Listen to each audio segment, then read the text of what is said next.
Assalamualaikum warahmatullahi wabarakatuh. Perkenalkan, nama saya Okta Rahma dari kelas 12 Akuntansi 2. Saya bersekolah di SMK Setia Dharma Palembang. Saya di sini akan menjelaskan mengenai pelajaran akuntansi dasar kelas 12 bab 2 tentang akuntansi penjualan konsinyasi. Inilah penjelasannya.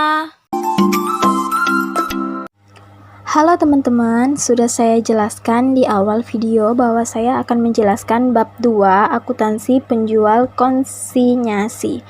Sebelum itu, pertama-tama kita harus tahu apa itu penjualan konsinyasi. Pengertian konsinyasi.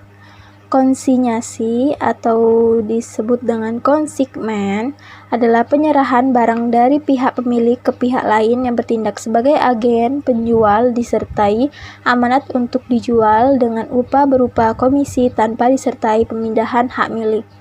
Konsinyasi merupakan penjualan dengan cara pemilik menitipkan barang kepada pihak lain untuk dijualkan dengan harga dan syarat yang telah diatur dalam perjanjian. Ada beberapa pengertian penjualan konsinyasi menurut beberapa ahli. Yang pertama dari Halim 2015-65. Penjualan konsinyasi adalah penjualan dengan perjanjian di mana pihak pemilik barang konsignor menyerahkan barangnya kepada pihak lain, yaitu komisioner atau konsigni, untuk dijual kepada pihak luar, dan pihak konsigni mendapatkan sejumlah komisi dari pihak konsignor. Pendapat kedua yaitu Yunus dan Harnanto 2013-141. Konsinyasi adalah suatu perjanjian di mana salah satu pihak yang memiliki barang menyerahkan sejumlah barang tertentu kepada pihak lain untuk dijualkan dengan imbalan komisi tertentu. Ada juga istilah yang bersangkutan dengan penjualan konsinyasi. Yang pertama, pengamanat atau konsignor, yaitu pihak yang memiliki barang yang dititipkan kepada pihak lain untuk dijualkan. Kedua, komisioner atau konsigni, yaitu pihak yang menerima titipan barang dari pengamanat untuk dijualkan. Ketiga, konsinyasi keluar atau consignment out, yaitu rekening yang digunakan oleh pengamanat untuk mencatat transaksi-transaksi yang berhubungan dengan barang yang dititipkan kepada komisioner. Keempat, konsinyasi masuk atau consignment in, yaitu rekening yang digunakan oleh komisioner untuk mencatat transaksi-transaksi yang berhubungan dengan barang-barang milik pengamanat yang dititipkan kepadanya. Pada prinsip perjanjian konsinyasi, perbedaan prinsip antara transaksi penjualan dan transaksi konsinyasi adalah dalam hubungannya dengan perpindahan hak milik atas barang yang bersangkutan. Pada transaksi konsinyasi, penyerahan barang dari pengamanat kepada konsigne atau lazim, juga disebut komisioner, tidak diikuti adanya penyerahan hak milik atas barang yang bersangkutan. Keuntungan yang didapat dari penjualan konsinyasi bagi pengamanat menurut Yunus dan Hartanto 2013-142. Alasan pihak pengamanat konsignor memilih penjualan konsinyasi yaitu konsinyasi merupakan suatu cara untuk lebih memperluas pasaran yang dapat dijamin oleh seorang produsen, pabrikan, atau distributor, terutama apabila 1. Barang yang bersangkutan merupakan produk baru dan belum terkenal. Kedua, penjualan di masa yang lalu melalui dealer tidak menguntungkan. Ketiga, harga barang menjadi mahal dan membutuhkan investasi yang cukup besar bagi pihak dealer apabila ia harus membeli barang yang bersangkutan.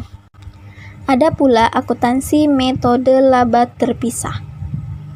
Pada dasarnya, apabila komisioner mencatat transaksi barang titipan dengan menggunakan metode laba terpisah dari laba atas penjualan reguler, komisioner akan membuat satu akun untuk menampung seluruh transaksi barang konsinyasi, yaitu konsinyasi masuk atau disebut dengan consignment in. Setiap transaksi yang berhubungan dengan penjualan konsinyasi dimasukkan ke dalam konsigmen IT. Komisioner hanya membuat jurnal saat menjual barang konsinyasi, mengeluarkan biaya-biaya yang berhubungan dengan konsinyasi. Setelah mengetahui akuntansi metode laba terpisah, sekarang akuntansi metode laba tidak terpisah. Pada dasarnya, prosedur akuntansi untuk komisioner dengan menggunakan metode laba tidak terpisah, perbedaan yang ada hanya pada akun yang digunakan untuk mengikuti aliran transaksi konsinyasi.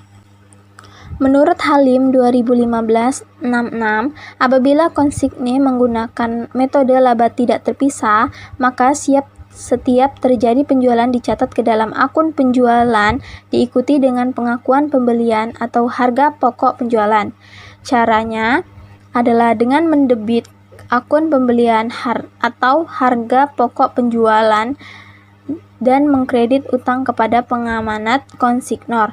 Semua beban yang dikeluarkan oleh komisioner konsigne ditanggung oleh pengamanat konsignor dan dicatat debit akun utang kepada pengamanat konsignor. Dalam hal penjualan konsinyasi, ada juga masalah yang timbul dalam penjualan konsinyasi. Pertama, menetapkan uang muka barang konsinyasi. Uang muka tersebut berfungsi sebagai jaminan sebagai tanda kesanggupan komisioner menjualkan barang milik pengamanat. Kedua, penyajian laporan laba atau rugi. Laba rugi penjualan konsinyasi disajikan di dalam laporan laba atau rugi bagi pengamanat. Caranya adalah dengan menggabungkan data hasil penjualan, harga pokok penjualan, dan biaya penjualan dengan data yang sama untuk transaksi penjualan reguler. Ketiga, barang belum laku terjual. Apabila hal ini terjadi, pihak konsignor harus melakukan penyesuaian terhadap semua beban yang telah dikeluarkan baik oleh konsignor maupun oleh konsigne yang melekat pada barang tersebut. Sekian dari video yang telah saya jelaskan mengenai akuntansi penjualan konsinyasi. Semoga bermanfaat. Terima kasih. Wassalamualaikum warahmatullahi wabarakatuh.